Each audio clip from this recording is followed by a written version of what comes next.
చెప్పు. నా పేరు సోడి ప్రేమకుమారి, మరి వెంకటపాలెం గ్రామం, కోనవరం మండలం.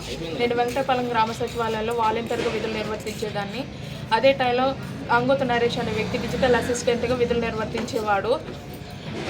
మా ప్రేమ 2021 నుండి ఈ 2026 వరకు కొనసాగింది.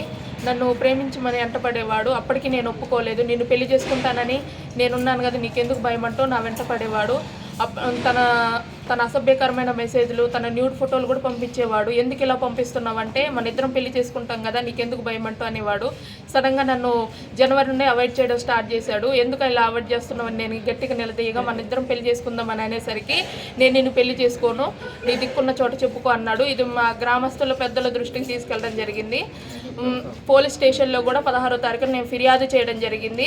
17వ తారీఖున వాళ్ళ ఫ్యామిలీ మెంబర్స్ అందరితో వచ్చి నేను నిన్ను పెళ్లి చేసుకుంటాను, ఎఫ్ఐఆర్ ఫైల్ చివరి నిమిషంలో ఫైల్ అయ్యే టయానికి నేను నిన్ను పెళ్లి చేసుకుంటానని చెప్పి ఎస్ఐ గారికి కూడా హామీ ఇవ్వడం జరిగింది.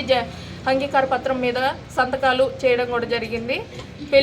పెళ్లి రోజున తెల్లారితే పెళ్లి అనేసరికి వాళ్ళ ఫ్యామిలీ మెంబర్స్ వాళ్ళ అక్కగారులతో, వాళ్ళ బావాళ్ళతో, భరత్ అనే అతనితో కలిసి వాళ్ళ ప్లాన్ ప్రకారం వెళ్ళిపోవడం జరిగింది. నాకు న్యాయం జరగాలని పిఓ గారి దృష్టికి వచ్చాను.